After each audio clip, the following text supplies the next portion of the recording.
Welcome into a special edition of Inside Carolina's This Weekend UNC Baseball.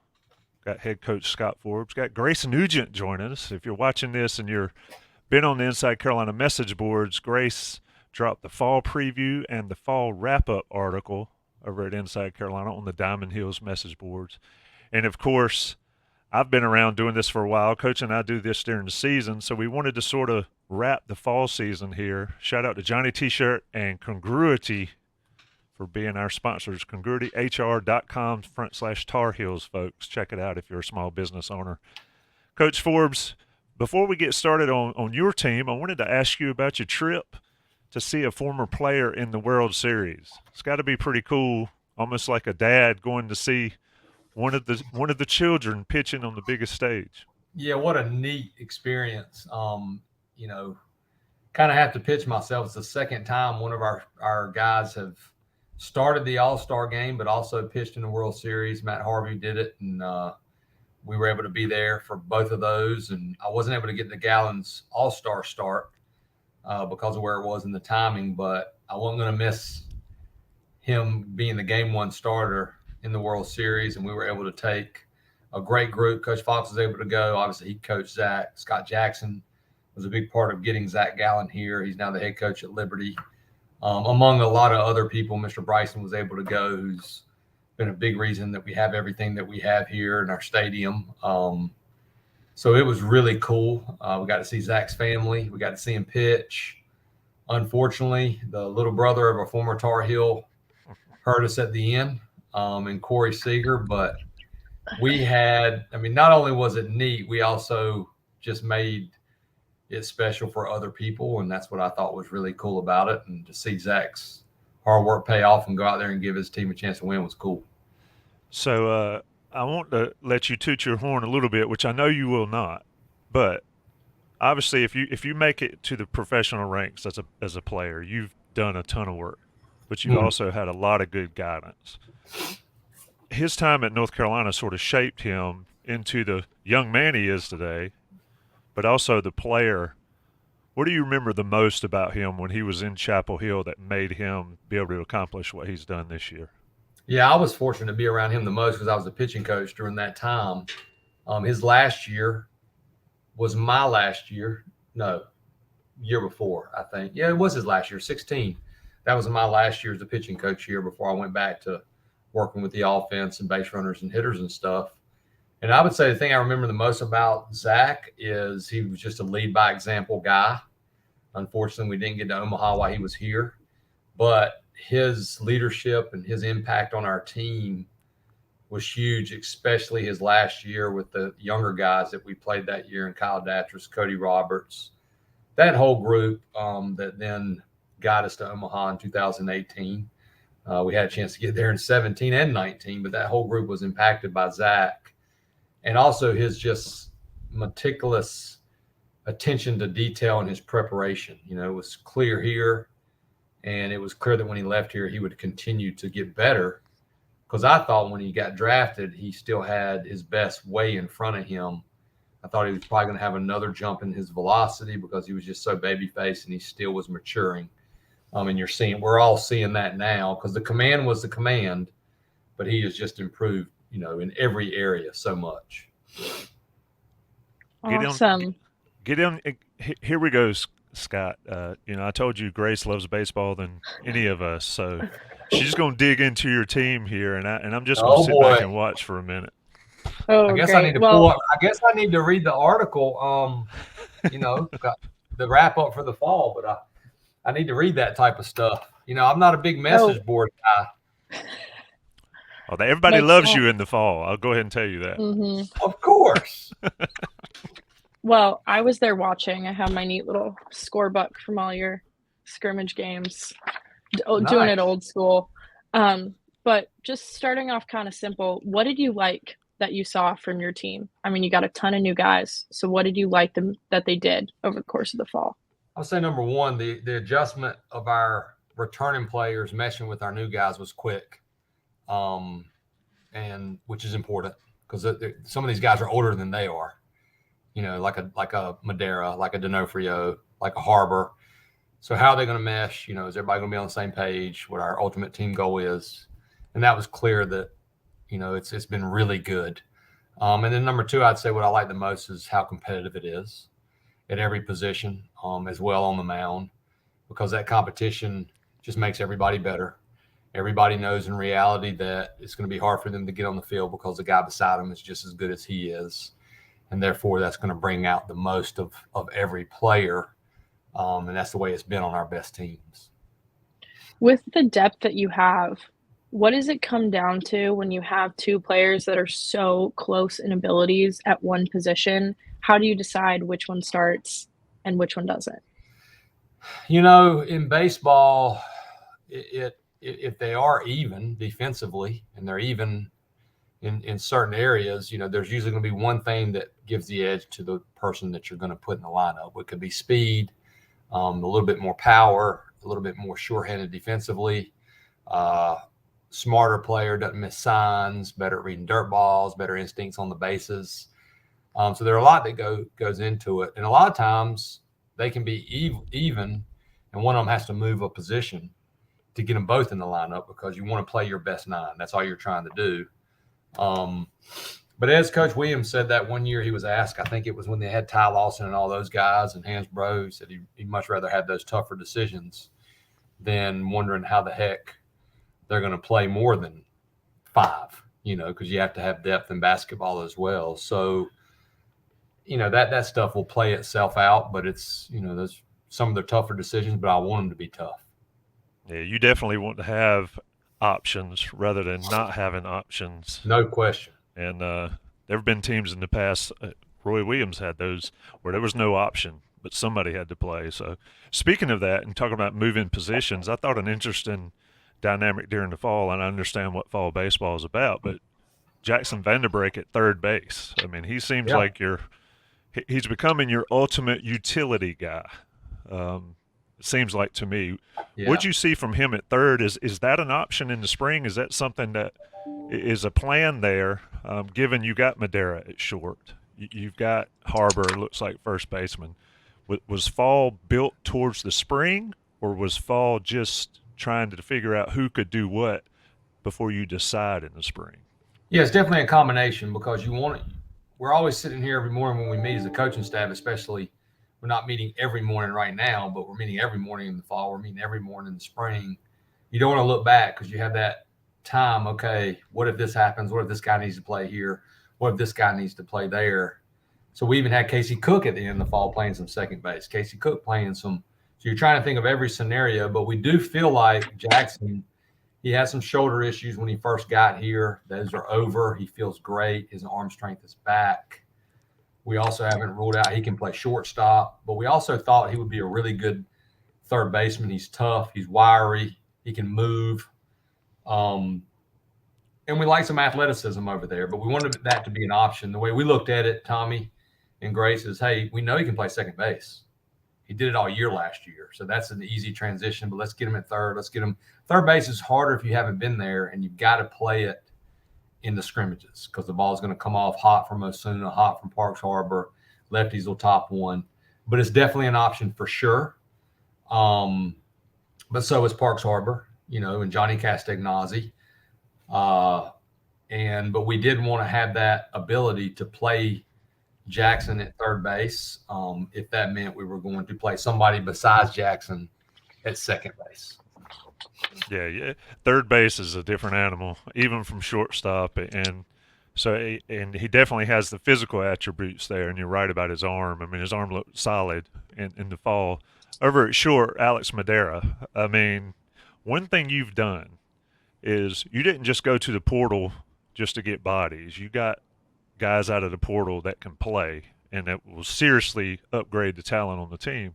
What did you see from Madera? I know he dinged up a little bit, but what did you see from him at that short position? Because that's a position that Colby had it locked down, and now definitely. Colby's got serious. Colby still can lock down shortstop defensively. We know that.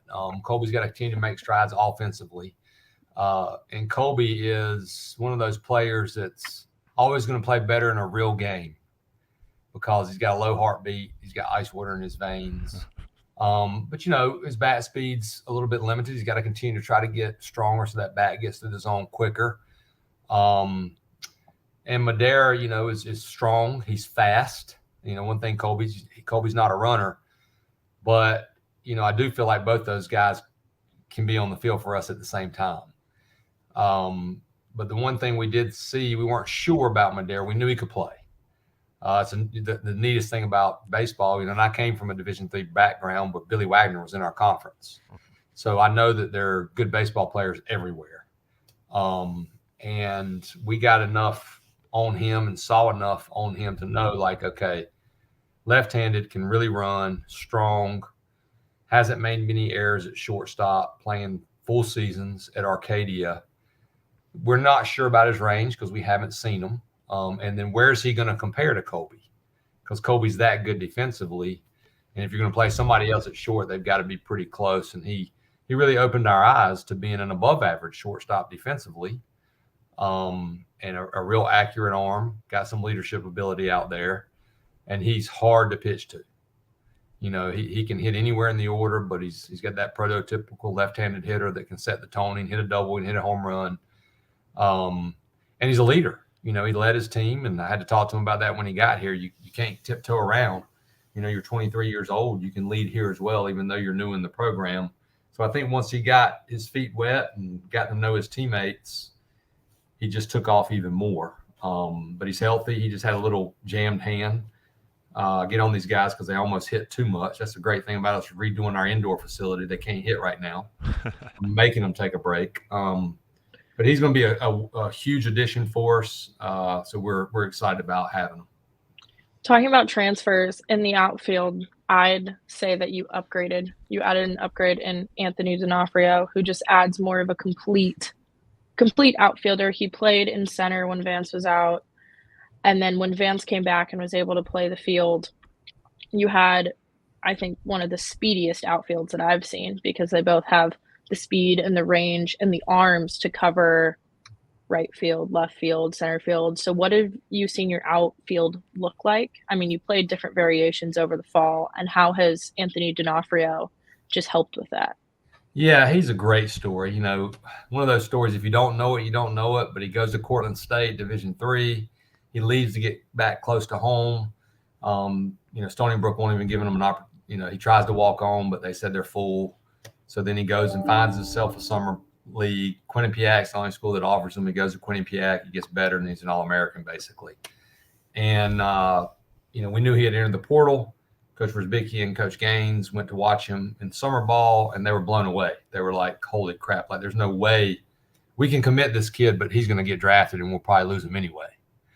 But we got lucky, and he is here. He's ultra talented. His baseball, he's like a Zach Gallen version of college. Like, he's still baby faced, even though he's 22. I think his best baseball is going to be when he's 25, 26, when he really gets that man strength. But he plays hard. He plays the right way. He can fly. He's got power.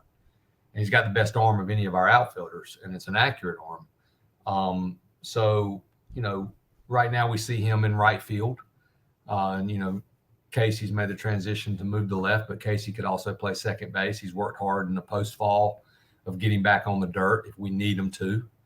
He's just a more mature player mentally, so Casey can handle moving around now. But all three of those guys will complement each other well. And we've got some depth in the outfield. It's not like we can't move a guy, because you got Patrick Alvarez, who had a good year for us, even with a broken hamate. You got Carter French that's gained 20 pounds and is going to continue to get better. And you got Reese Holbrook with some speed, and some other guys. Riker Galaska can play right field. But, those three in the fall have been the most consistent. Casey Cook, Vance Honeycutt, and Anthony D'Onofrio. So we're really excited about. The outfield play is underrated. Now with all the analytics, you really can tell how many runs are saved. Because guys are pitching more at the top of the zone. Guys are pitching with higher velocity. Therefore, they're getting more fly balls.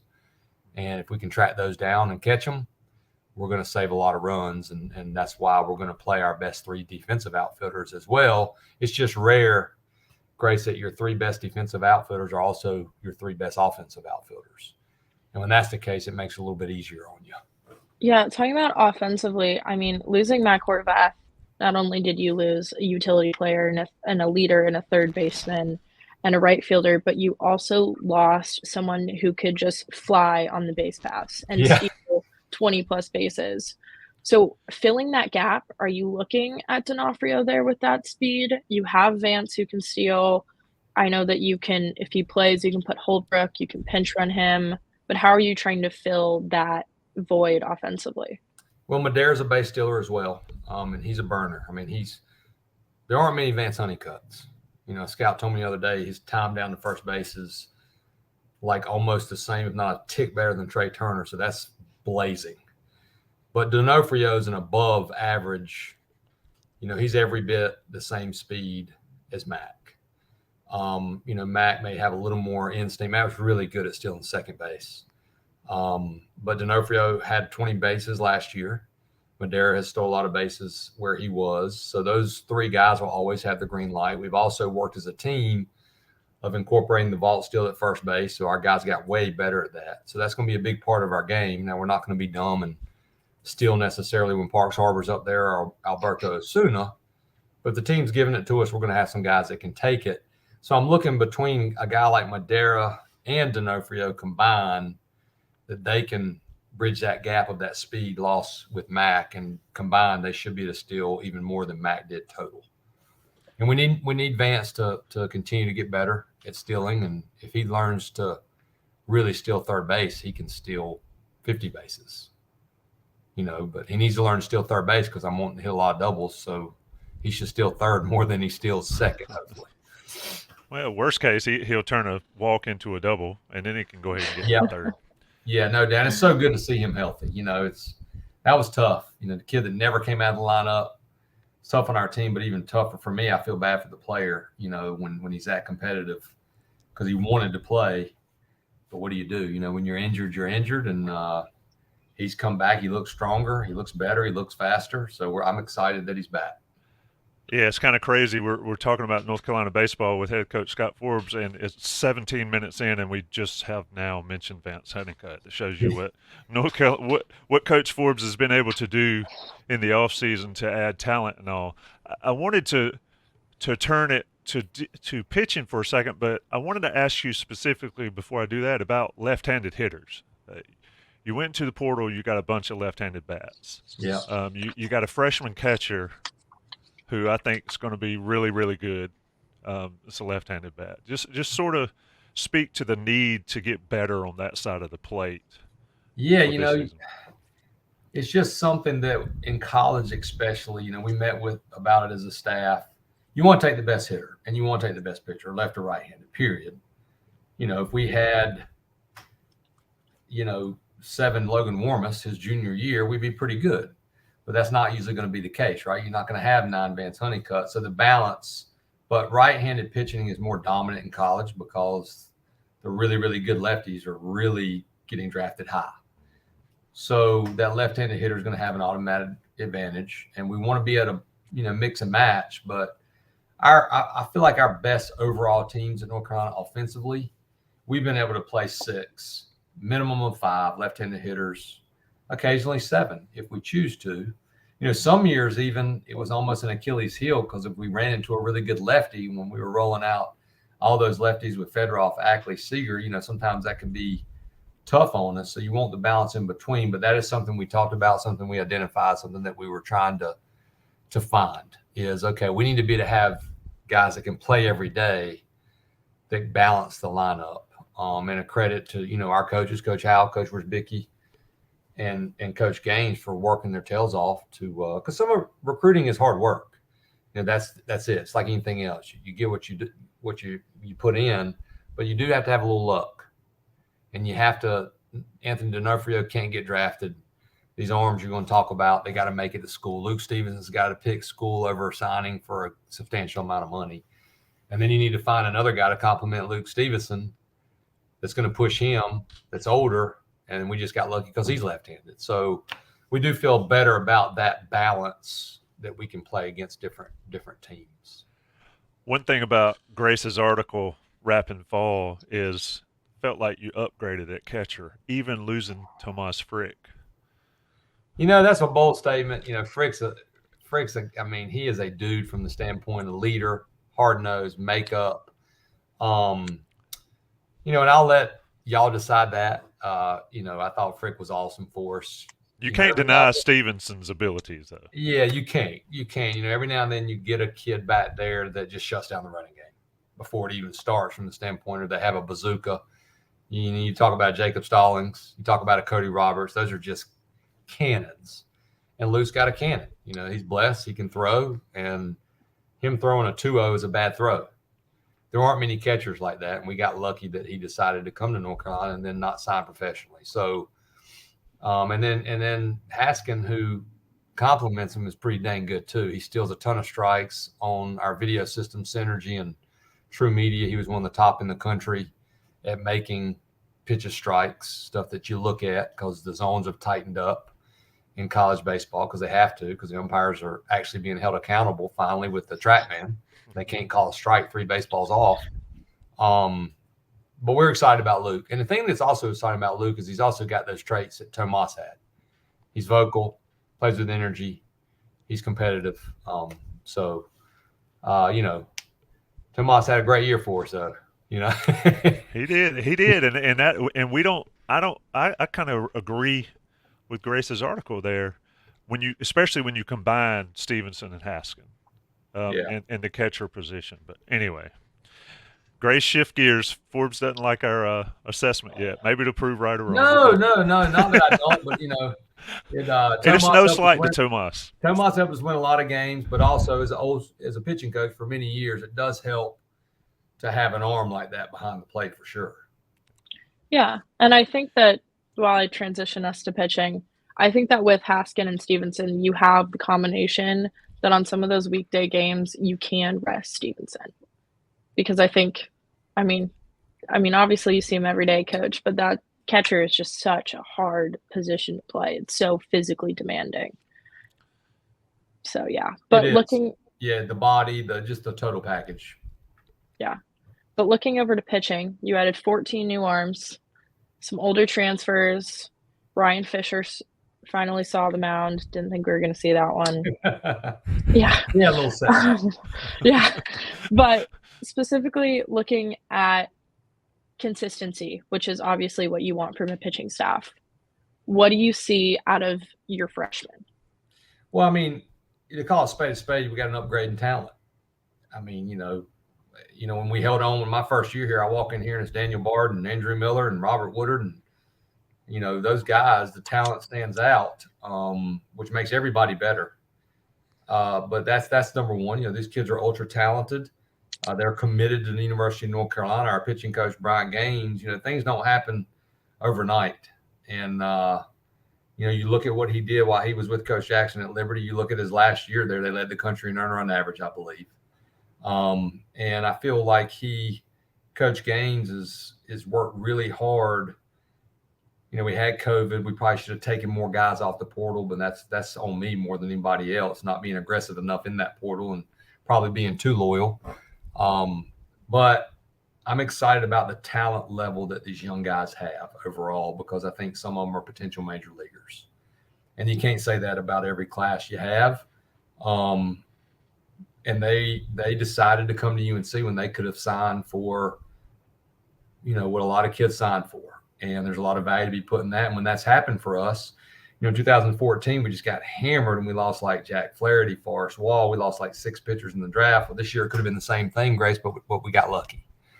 And we held on to them. So that's what stands out the most. And they're athletic.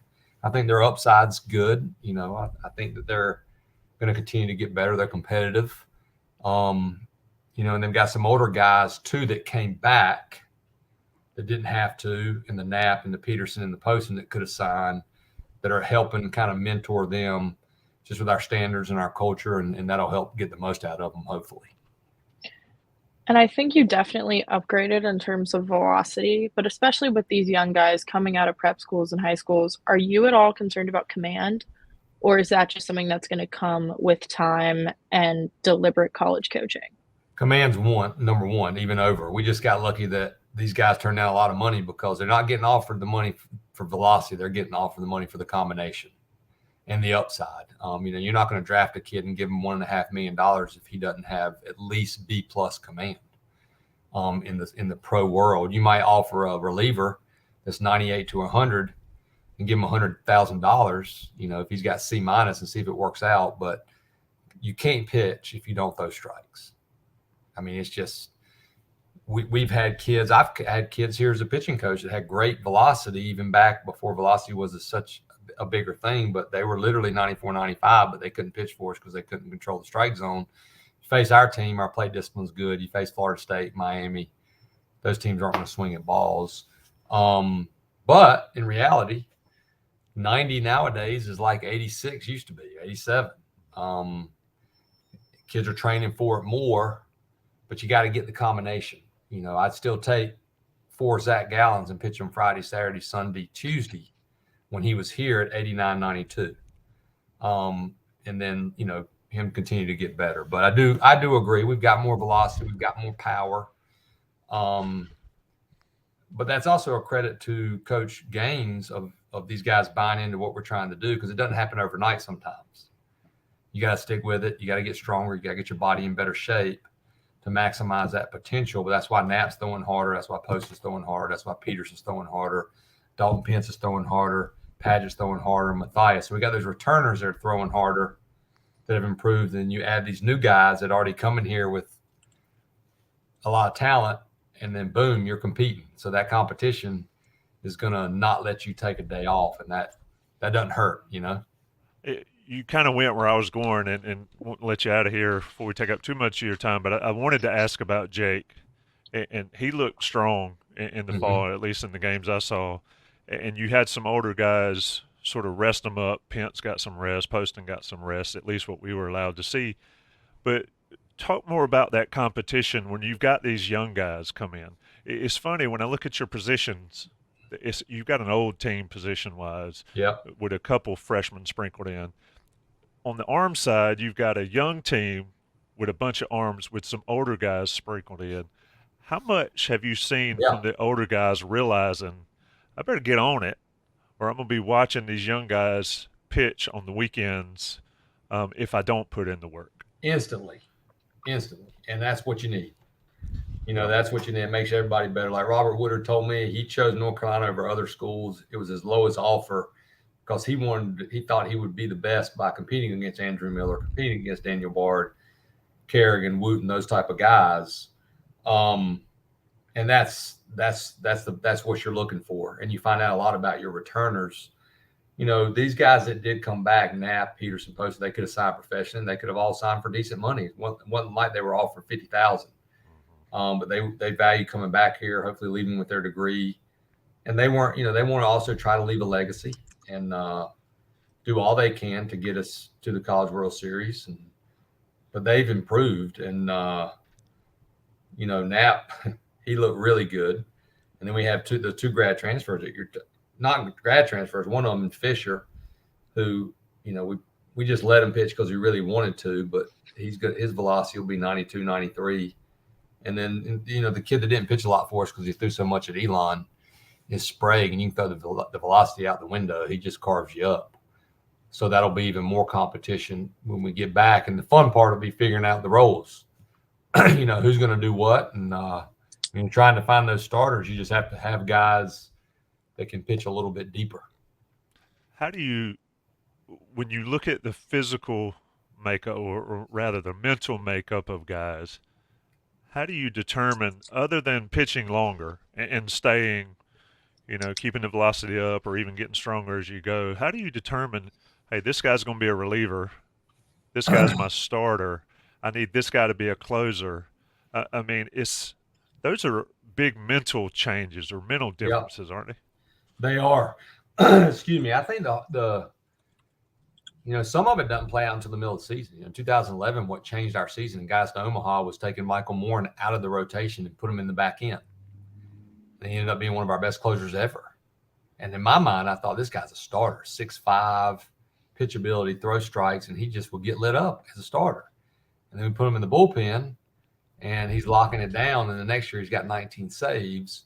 but you do have some idea. And our guys understand what our culture is and what it's like at North Carolina. And if you're not going to buy into what the team's trying to do, go somewhere else. From the standpoint, if you only care about being a starter and you won't do what the team needs you to do, this isn't the place for you. And you have to make that clear, because in the world we are in today, these kids got outside distractions. They think, I can only get drafted high if I'm a starter, blah, all that baloney. But really, you just try to figure out, okay, and recovery. I would say that's a big one. Who can bounce back and pitch 3 to 4 days a week, and who can't? And sometimes the ones that can't, they end up being your starters, or they have to learn how to bounce back and change their routines. And that's a challenging part of pitching and being a pitching coach, but it's also the fun part. And if you can find every team that's pretty dang good, they've got a really, really good closer. I mean, most of the time, you got to have somebody that the game's over in the back end, because it puts pressure on the opponents. So we're hoping to make that decision as early as we can and stick with that person unless they just can't do it. Do you have some top candidates for a closer, Coach? You have to mention Dalton Pence, the way he threw, down the stretch. It was bad coaching in my part early on when he blew the lead against East Carolina. We had a little gap where we didn't pitch him as much, which was just plain stupid. You just have to look yourself in the mirror and be like, that was my bad decision making, because I know how hard he works, and I also know he's competitive and tough, and he's only going to get better. But he was one of our best guys, pretty locked down towards the end. He recovers extremely well. But when I'm sitting here looking at this roster, Bovair is probably going to make the transition of going back into the bullpen, and we saw what he was like 2 years ago, 94, 95. So there, I would say, a guy like Pence, Bovair, and there's some young guys in there that could end up being in the back end of the bullpen. Is Peterson going to start? Is he going to be the back, in our bullpen? Is Fisher going to end up starting like he did at New Jersey Tech, or is he going to be in the bullpen? So we'll try to figure out some of those in that preseason, and then we'll go in with the plan, and then you have to be able to adjust. Your hope is by the time you get to the conference, you kind of have your 4 starters figured out in a perfect world, but the world isn't always perfect and things don't go as planned. But I do feel like if one guy on this staff, you look at Matty Mathias, 89, 90 last year, in the fall, he's sitting 92, 94. And he's got big experience. Padgett's got to learn to strike guys out more, but Padgett's also is not throwing 87, 88. He's up to 93. He's ultra athletic. So it's going to be fun just to try to figure that out. You got all these freshmen, they can't all start. They're just not going to. And who's going to move to the bullpen and thrive in the bullpen? Well, time will tell.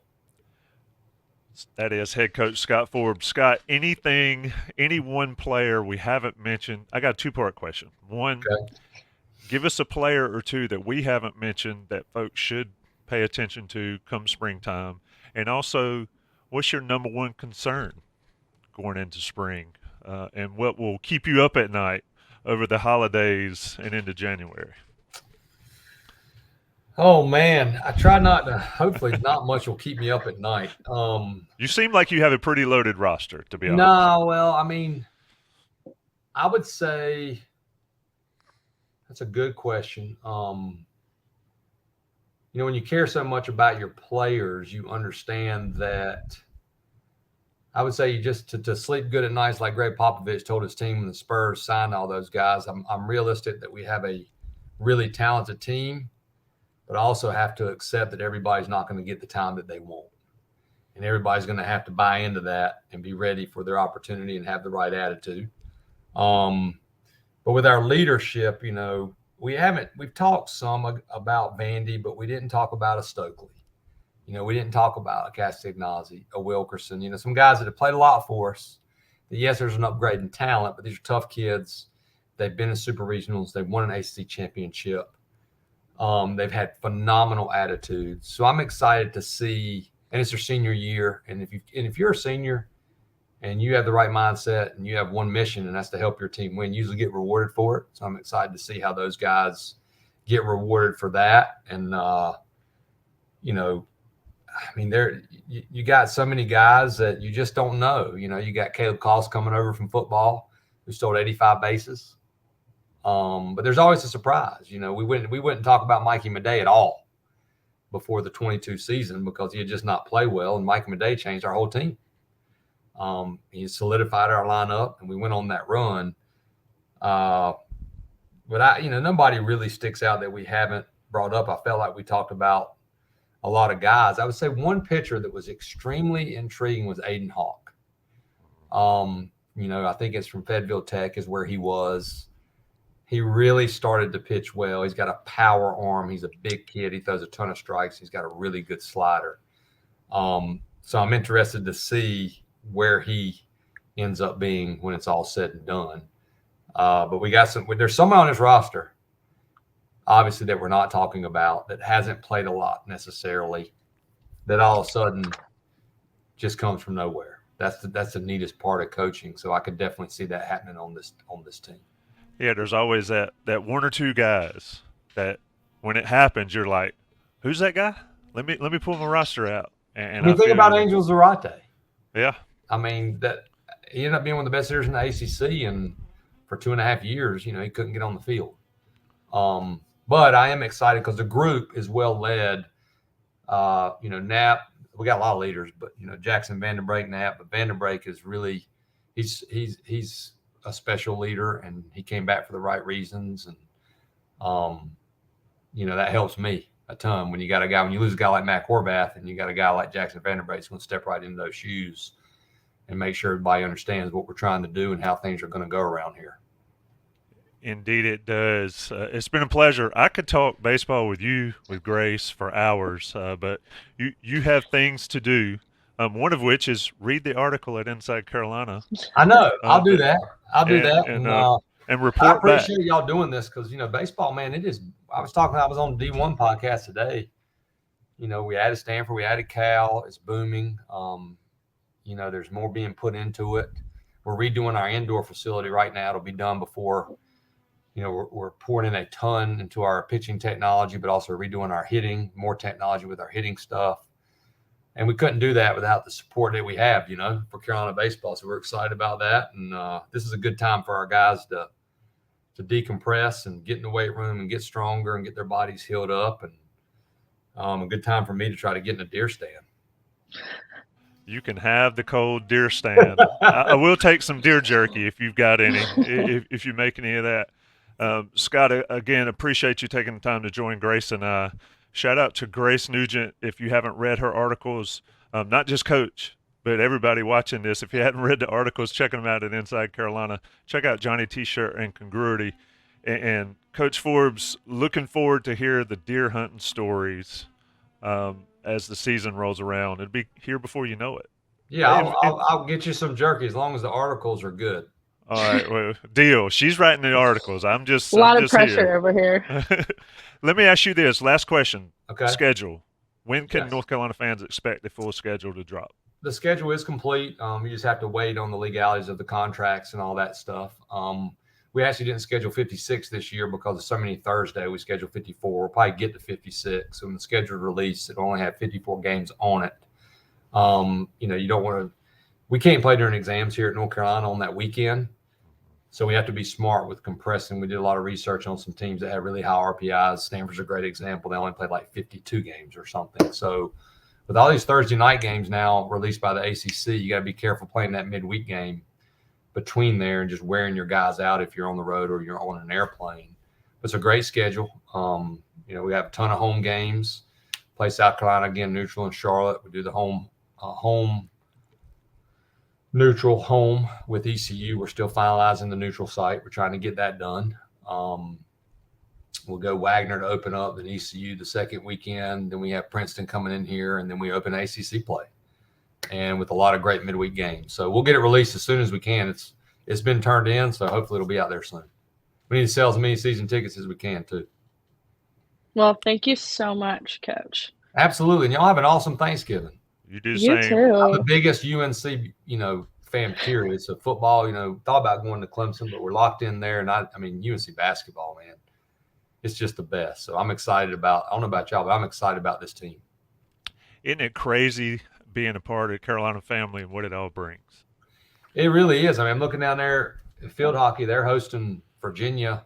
What is it today? Wednesday. They got the Final Four starting Friday. So we can't take BP, which I'm glad. So because we're hosting it, don't want to hurt anybody down there. We got some guys that can launch it over that net, which is a good thing. So yeah, it is a special place. Something you should never take for granted. Indeed. That is head coach of North Carolina Tar Heels, Scott Forbes. Shout out to Grace. I'm Tommy Ashley. We'll be back probably See in y'all. January. Take care. Yep, sounds great. Y'all have a good Thanksgiving.